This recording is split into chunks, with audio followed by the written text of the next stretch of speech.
नमस्कार दोस्तों, स्वागत है आप सभी का इटर्नल क्लासेस बी इनफाइनाइट पर। मेरा नाम है अंकित पांडे और जैसा कि आपको पता है स्पेक्ट्रम मॉडर्न इंडियन की ये सीरीज चल रही है। चैप्टर नंबर 2 हम लोग इसमें कर रहे हैं जिसका नाम है major approaches to the history of modern India. बहुत सारे अप्रोचेस हम इस चैप्टर में पहले पढ़ चुके हैं, ठीक है।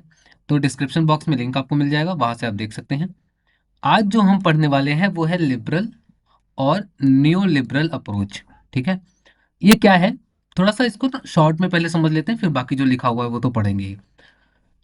मेनली इसका कहना ये था कि अगर ब्रिटिशर्स आए और इंडियंस आए, ठीक है, तो ब्रिटिशर्स ने अगर इंडियंस पे कब्जा किया तो इसका ये मतलब नहीं है कि 100%, है ना, इनका ये मतलब नहीं है कि 100% ब्रिटिशर्स को पूरा का पूरा फायदा ही हुआ है, ठीक है। जो इस लिबरल अप्रोच के साथ लिखते हैं उनके हिस्टोरियन का ये मानना है कि ब्रिटिशर्स को पूरा कंप्लीट फायदा नहीं हुआ है, कुछ नुकसान भी हुआ है ना। तो क्या नुकसान हुआ है हम आगे पढ़ लेंगे। और अगर दूसरा ये नजरिया है कि अगर ये इंडिया पे कब्जा किए हैं तो ऐसा नहीं है कि 100% इंडिया को नुकसान हुआ है, कुछ फायदा भी हुआ है, ठीक है। तो ना ब्रिटिशर्स को पूरा फायदा हुआ है, ना ही इंडिया को पूरा नुकसान हुआ है, ये इस अप्रोच के साथ लिखने वाले लोगों का सोचना है। समझ आया? शॉर्ट में समझ में आ गया, जिनका रिवीजन करना था और बस ये जानना था उनका तो हो गया काम, ठीक है। अब आगे चलते हैं थोड़ा डिटेल में। तो according to this interpretation the economic exploitation of the colonies was not beneficial to the British people as a whole. कहते हैं पूरे तरीके से जो भी इकोनॉमिक एक्सप्लॉयटेशन किया गया ब्रिटिश लोगों द्वारा कॉलोनीज का, वो पूरी तरीके से बेनिफिशियल नहीं था, 100% बेनिफिशियल नहीं था। The availability of markets for British industrial goods in the colonial world and capital investment in the overseas market, जैसे कि इंडिया में रेलवे बिछाना, might have actually discouraged the domestic investment, है ना, and delayed the development of new industries in Britain। कहने का अर्थ ये है कि अगर जो पैसा इन्होंने, इनका कहना है कि जो पैसा इन्होंने कॉलोनीज में खर्च की रेलवे लाइन वगैरह बिछाने में, ठीक है, तो अगर वही पैसा ये उठा के ब्रिटेन में खर्च कर देते तो वहां पे और ज़्यादा डेवलपमेंट हो पाता। पर क्योंकि इन्होंने बहुत सारा पैसा बाहर, कैपिटल जो इन्वेस्टमेंट था वो बाहर के देशों में जहाँ पे इन्होंने कॉलोनीज स्थापित की थी, अपनी स्टेब्लिश की थी, वहां पे लगा दिया, तो इनका डेवलपमेंट काफ़ी ज़्यादा जो डोमेस्टिक इन्वेस्टमेंट में था वो डिस्करेज हो गया, वो काफ़ी ज़्यादा डिले हो गया, जिसकी वजह से जो नई इंडस्ट्रीज ब्रिटेन ब्रिटेन में आनी थी वो काफ़ी लेट से आई, ठीक है। समझ आया लिबरल अप्रोच क्या है? चलिए थोड़ा आगे चलते हैं, ओरिजिन इसका क्या है। तो द लिबरल और new liberal school of Indian historiography emerge in the late 19th and early 20th century के बीच में ये इमर्ज हुआ। कहाँ इमर्ज हुआ? तो कुछ वेस्टर्न स्कॉलर्स भी हैं और कुछ इंडियन हिस्टोरियंस के बीच में ये नया अप्रोच देखने को मिला है, हिस्ट्री को देखने का एक नया तरीका जो है देखने को मिला। कुछ वेस्टर्न भी थे, कुछ इंडियंस भी थे, ये भी याद रखना है आपको। तो it focuses on positive role of British rule and believes, ठीक है, तो ब्रिटिशर्स को एक पॉजिटिव वे में दिखाता है ये अप्रोच। दूसरा, एंड बिलीव्स कि British introduced modern ideas that ultimately helped India progress. इनका ये भी मानना था कि ब्रिटिशर्स ने कुछ ऐसे मॉडर्न आइडियाज ले आए, ठीक है, जिनकी वजह से फर्दर जो है वो इंडिया को फायदा हुआ प्रोग्रेस करने में।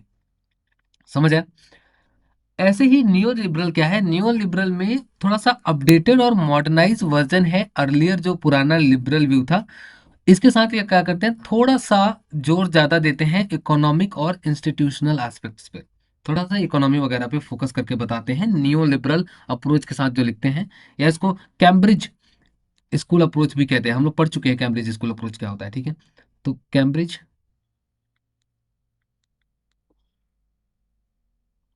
कैम्ब्रिज स्कूल अप्रोच के साथ भी जो लोग इनका कहना है, ठीक है, न्यू लिबरल को कैम्ब्रिज स्कूल अप्रोच भी कहते हैं। तो लिबरल अप्रोच का क्या कहना था कि पॉजिटिव साइड दिखाता है ब्रिटिश रूल का, और ये मानना था इनका कि कुछ मॉडर्न आइडियाज ब्रिटिशर्स ने ऐसे लाए जिनकी वजह से अल्टीमेटली आगे चलकर इंडिया की प्रोग्रेस में हेल्प मिली है। उन्होंने अगला, they argue that British brought modern institution जैसे कि rule of law, judiciary, civil services, modern education, transportation और कम्युनिकेशन, ये सब इंडिया में ब्रिटिशर्स लेकर आए, जिसकी वजह से इंडिया को मॉडर्न एज के साथ कंधा से कंधा मिलाकर चलने में हेल्प मिली, ठीक है, ये मानना था इनका। इसके अलावा लिबरल हिस्टोरियन जितने भी थे उनका मानना था कि जो इंडियन नेशनलिज्म है that is grieve because of the किसकी वजह से आगे उभर कर आया, तो इंग्लिश जो एजुकेशन दिया है ना, लिबरल पॉलिटिकल आइडिया जैसे लिबर्टी, डेमोक्रेसी, राइट्स, ये सब जब लोगों को पता चले, क्योंकि ये दिए हुए किसके हैं, तो इनका कहना था ये सब जो है वो वेस्टर्न आइडियाज हैं जो कि ब्रिटिशर्स के द्वारा इंडिया में लाए गए, और इन्हीं की हेल्प से आप देखेंगे कि आगे चलकर इंडियन नेशनलिज्म का जन्म हुआ। ठीक है, जो कॉन्स्टिट्यूशनल रिफॉर्म वगैरह हो रहे थे not because of revolt and anti colonial angle. तो इनका कहना था कि जो रिवॉल्ट और कॉलोनियल जो वो साम्राज्यवाद है इसके खिलाफ जो गुस्सा था, इसकी वजह से इंडियन नेशनलिज्म नहीं, बल्कि कि जो ब्रिटिशर्स ने नए आइडियाज, जो मॉडर्न आइडियाज जैसे कि वेस्टर्न एजुकेशन और लिबर्टी, डेमोक्रेसी, राइट्स वगैरह जो है ना, ये सब जो आइडियाज आए, जो फ्रीडम का जो आइडिया लेकर आए ये वेस्टर्न एजुकेशन के अंदर से, वहां से इंडिया ने इसको अडॉप्ट किया और वहीं से इंडियन नेशनलिज्म की शुरुआत होती है। फिर एक तरीके से इन्होंने एक्सट्रीमिस्ट जो भी लीडर थे, जैसे तिलक थे, है ना, बाल गंगाधर तिलक थे, लाला लाजपत राय थे, बिपिन बिपिन चंद्रपाल थे, और भी जो एक्सट्रीमिस्ट लीडर थे, इन्होंने ऐसा उनको दिखाया कि ये लीडर जो है वो इम्पेशेंट है, इमोशनल है, and they are very harmful for the political stability. इनको चाहिए था कि जो लिबरल बिलीव करते हैं कि मॉडरेट जो पॉलिटिक्स थी, है ना, जो मॉडरेट लीडर्स थे कांग्रेस के अंदर, उनकी पॉलिटिक्स जिस तरीके की थी, है ना, पिटीशन डालना और लेटर लिखना, इस तरीके की जो पॉलिटिक्स है वो उनको समझ में आती थी। तो लिबरल्स का कहना था कि मॉडरेट्स जो पॉलिटिक्स करते हैं ना वो पॉलिटिकल स्टेबिलिटी के लिए बहुत ज़्यादा ज़रूरी है, और एक्सट्रीमिस्ट जो है वो इम्पेशेंट, इमोशनल और हार्मफुल लोग हैं, इनकी वजह से कभी स्टेबिलिटी रह नहीं पाएगी।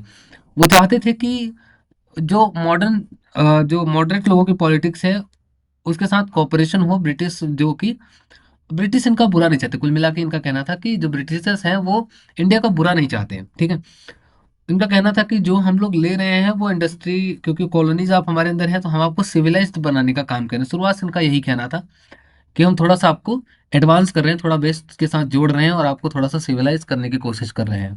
ठीक है, बस इनका यही कहना था।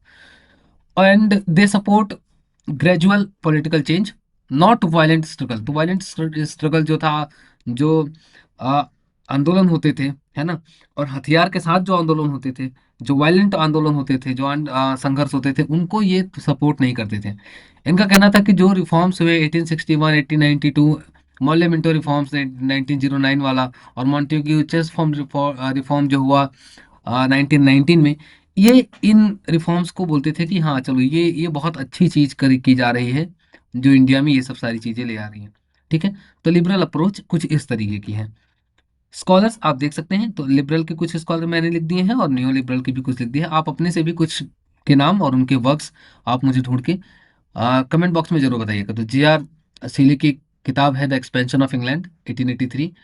उसके बाद माउंट स्टुअर्ट एल्फिंस्टोन की किताब है the history of India. Vincent S Smith the Oxford history of India. आप जानते हैं ये कौन है? अगर जानते हैं तो प्लीज कमेंट बॉक्स में बताइएगा। ठीक है, मेरी रिक्वेस्ट है, ये आपका होमवर्क है, बताइएगा जरूर कि ये क्या है। ठीक है, ये कौन है ये आपको बताना है, ये आपका होमवर्क है। विंसेंट स्मिथ कौन है? फिर John Gallagher, Anil Seal, Gordon Johnson, इनकी भी किताब है। ठीक है, तो ये न्यू लिबरल आइडियाज को प्रमोट करने वाले लोग हैं। कंक्लूजन, कंक्लूजन की बात करें तो भैया जो लिबरल है और न्यू लिबरल जो कैम्ब्रिज स्कूल है, इन्होंने एक बहुत ही बढ़िया तरीका निकाला है हिस्ट्री को देखने का। ठीक है, liberal historians viewed British rule as a progressive force, जिसकी वजह से modern institution, order, political unity ये सब इंडिया में आई। नहीं, उससे पहले ये लोग अनसिविलाइज थे, है ना, हम लोग अनसिविलाइज थे इनके हिसाब से, और लड़ते झगड़ते रहते थे, बहुत ज़्यादा कॉन्फ्लिक्ट होता था। तो इनके आने से थोड़ी सी स्टेबिलिटी और मॉडर्न एरा की तरफ हम लोग थोड़ा सा बढ़े। इसके कॉन्ट्रास्ट में जो न्यू लिबरल स्कॉलर्स हैं उन्होंने कहा कि वो कॉलोनियल जस्टिफिकेशन, जो कि ऊपर लिबरल लोग कह रहे थे कि ब्रिटिश अच्छे थे इनके लिए, इन सब चीज़ों से थोड़ा दूर हटके इनका सिर्फ एक कहना था कि जो इंडियन सोसाइटी में कॉम्प्लेक्सिटी थी, जो कॉन्फ्लिक्ट चल रहे थे, लोकल एलिट्स जो पॉलिटिक्स खेल रहे थे, पैट्रोनेज नेटवर्क, रीजनल जो पॉलिटिक्स, पॉलिटिकल राइवलरीज चल रही थी, इस वजह से नेशनलिज्म का ग्रोथ हुआ। ठीक है, लिबरल क्या चाहते थे, लिबरल क्या कहते थे, लिबरल कहते थे कि जो ब्रिटिशर्स ने वेस्टर्न आइडियाज लाए, लिबर्टी के, फ्रेटर्निटी के और फ्रीडम के, ठीक है। इन सब आइडियाज की वजह से नेशनलिज्म का ग्रोथ हुआ। जबकि न्यू लिबरल कहते थे कि जो ग्रोथ हुआ नेशनलिज्म का वो केवल इसलिए हुआ क्योंकि इंडियन सोसाइटी में खुद ही बहुत ज़्यादा कॉम्प्लेक्सिटी, बहुत ही ज़्यादा राइवलरी लोगों के बीच में चल रही थी।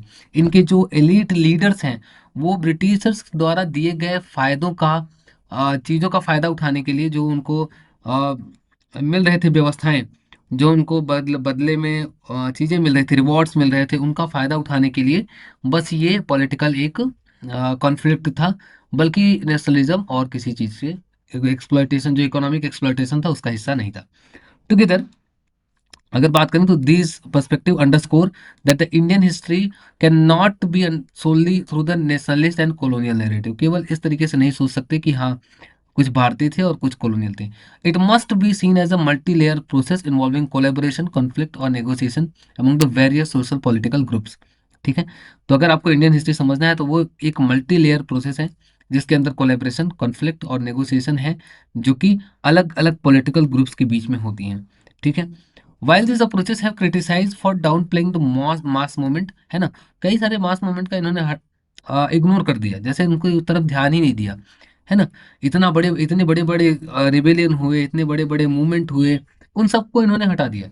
कॉलोनियल एक्सप्लॉयटेशन को एक तरफ रख दिया इन्होंने, हमारे पास से कितना लूटा इनको इस बात से फर्क नहीं पड़ता। इनका कहना था कि बस ब्रिटिशर्स आए हैं इंडिया में सिविलाइज करने, और इसी वजह से मॉडर्न जो एरा है उसमें इंडिया थोड़ा सा डेवलप्ड हो पाया है। वो किस वजह से? ब्रिटिशर्स की वजह से।